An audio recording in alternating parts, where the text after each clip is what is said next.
By Mark Stone, Europe Correspondent. The President of the European Council has delivered a scathing assessment of the UK's Brexit position less than 24 hours after Theresa May appeared to have secured an agreement among her divided cabinet.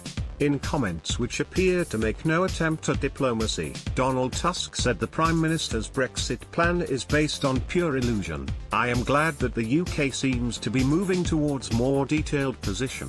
However, if media reports are correct, then I am afraid the UK position is based on pure illusion," he said. Speaking at a news conference alongside European Commission President Jean-Claude Juncker in Brussels, Mr. Tusk added, "It looks like their have your cake and eat it philosophy is still alive. From the very start it has been a key principle of the EU 27 that there can be no cherry picking and no single market à la carte. This will continue to be a key principle, I have no doubt."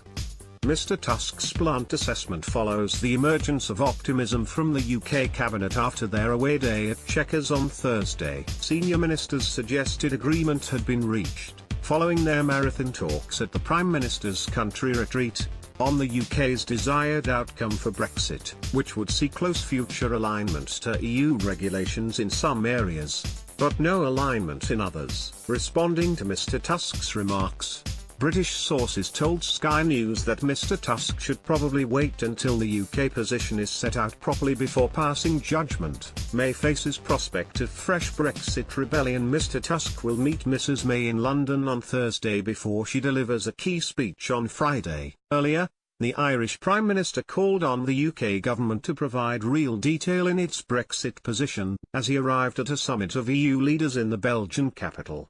"I think we are well beyond the point of aspirations and principles. We need detail," Leo Varadkar said. Hopefully when the Prime Minister speaks next week, the UK will be more clear about what it wants in terms of the new relationship and will back that up with real detail that can be written into a legal treaty with the EU. Speaking to Sky News on their arrival at their summit in Brussels, a number of other EU leaders echoed Mr. Varadkar's call, adding that they did not know the conclusions Mrs. May and her Brexit war cabinet had come to at their Chequers meeting. "I am commenting on the outcome of the Chequers meeting when I know what the exact conclusions are," Mr. Juncker said. Asked when he expected to get detail on the British cabinet meeting, Mr. Juncker added, jokingly, "I am not the British Prime Minister. It would be good for Britain if I was. You have to report to me what they did at Chequers, that's your job." Dutch Prime Minister Mark Rutte said, questioned about whether the EU side was maintaining its united line on Brexit and not allowing the UK to cherry-pick aspects of the EU, Mr. Rutte insisted there was full agreement. He said, "Yes, we are aligned as 27 and yes, we have very close ties with Britain.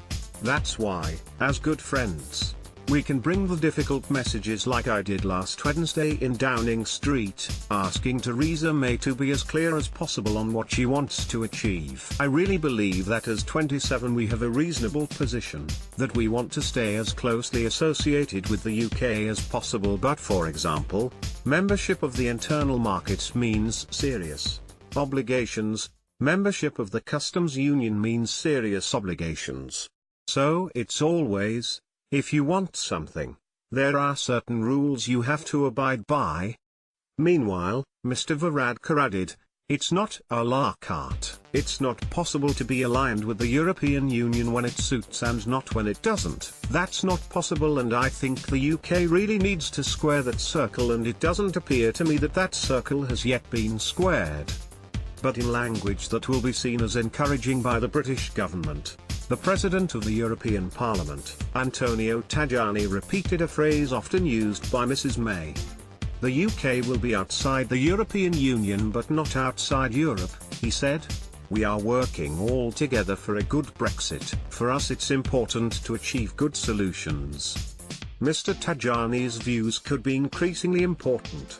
He has been named as a possible candidate for Italian Prime Minister if a coalition led by Silvio Berlusconi's Forza Italia party tops the polls in next weekend's Italian election. The degree to which the remaining members of the EU remain united in their approach to Brexit is key to the outcome of the negotiations.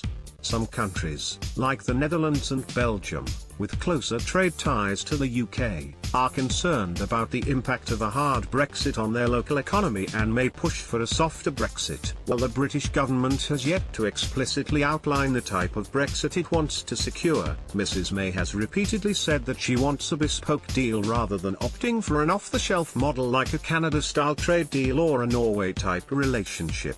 Under the so-called three baskets model, discussed at Chequers, the UK would, post-Brexit, place EU regulations into three baskets. In Basket 1, EU regulations would be followed as if the UK were still an EU member.